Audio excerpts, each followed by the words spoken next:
एक नहीं 3, 4, 10 दिन से लगातार 20 दिन से ये शिक्षण कार्य चल रहा है। और आज इसमें इंग्लिश स्पीकिंग क्लास के लिए बड़े सर ने भी प्रयास किया था, हम लोग भी प्रयासरत हैं और इसमें प्रयासरत आप लोगों को होना, ठीक है। इसमें आज आपके सामने शब्द दिया गया है एबल टू। क्या लिखा है? Able to. एबल टू का मतलब होता है सक्षम। क्या है? सक्षम। जब भी इस टॉपिक को हमने पढ़ाया उस समय कई भी बच्चे एब्सेंट थे, अधिकांश most of the students that time absent. So today we revise और रिवीजन। देख लीजिए इसमें जो शब्द दिया गया है अबाउट टू। अबाउट टू का अर्थ होता है सक्षम। अबाउट टू का एबल टू। एबल टू का मतलब क्या है? सक्षम। आपके सामने एक वाक्य दिया गया है, मैं खाना पकाने में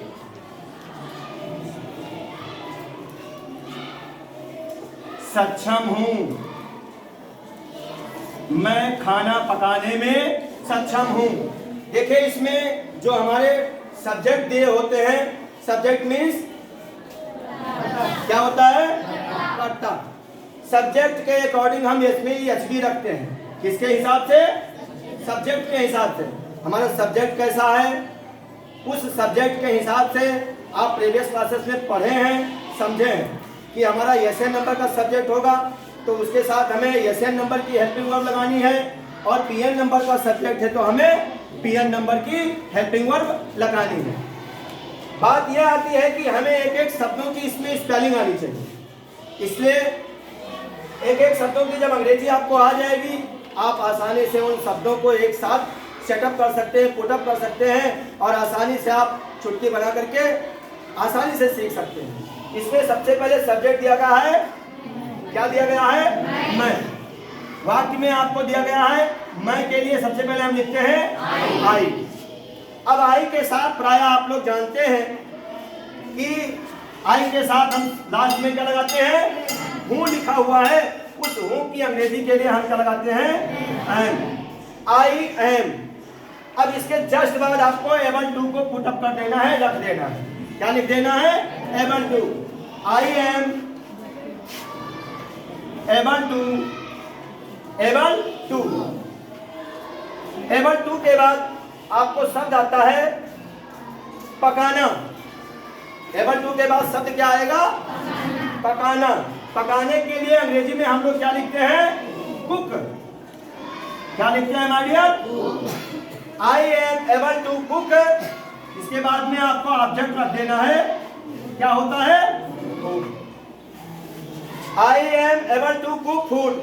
मैं खाना पकाने में सक्षम हूं। आपको देखिए दूसरा सेंटेंस आपको दिया गया है,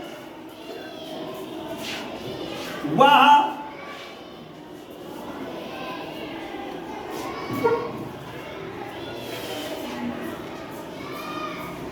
रामायण पढ़ने में सक्षम है। अब आपने देखा कि अभी आई के साथ क्या लगाया गया माय डियर? एम लगाया गया, लेकिन यहाँ सब्जेक्ट हमारा वह है। क्या है सब्जेक्ट? वह सब्जेक्ट है, और वह आप जानते हैं कि एसएन नंबर का सब्जेक्ट है। किस नंबर का? एसएन नंबर सिंगुलर नंबर का सब्जेक्ट है। इसमें सबसे पहले हम इस सेंटेंस में वह के लिए ही लिखेंगे। क्या लिखेंगे? ही। अब ही के अकॉर्डिंग हमें सहायक क्रिया क्या लगा देनी है? इज। ही इज के बाद में आपको लगा देना है एबल टू। क्या लगा देना है? Able to. अब आपको रामायण पढ़ने के लिए रीड लगा सकते हैं या फिर स्टडी लगा सकते हैं। दोनों में से थोड़ा मॉडर्न अंग्रेजी का प्रयोग करिए। रीड तो कई बार लोग पढ़ते पढ़ते चले आ रहे हैं, लेकिन यहाँ आपको लगाना क्या है? Study. He is able to study the Ramayan.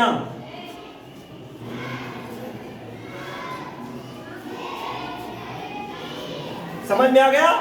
अगर मान लीजिए इस ही के बजाय यहां वाह के बजाय अगर तुम लिख दिया जाए,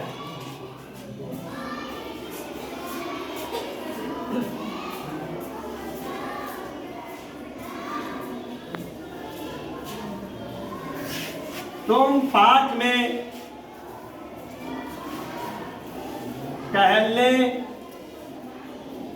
में सक्षम हो। देखिए, तुम पार्क में टहलने में सक्षम हो।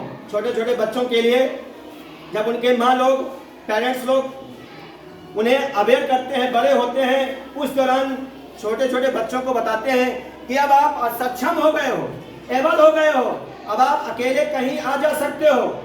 इसीलिए एक माँ के द्वारा छोटे बच्चे के लिए कहा गया होगा शायद सेंटेंस कि तुम पार्क में टहलने में सक्षम हो। तो तुम के लिए यहाँ सबसे पहले क्या लिखोगे? यू लिखोगे। और आप जानते हैं यू के साथ प्राय कौन सी सहायक क्रिया आती है? Are. You are able to walk. क्या है बेटा? वॉक। इसमें in the park, in the park. तो सबके समझ में आ गई बात? कोई दिक्कत? तो अब आपका टर्न है, आप नोट करिए ताकि आप आसानी से बना सकें और बना करके दिखाइए हमें।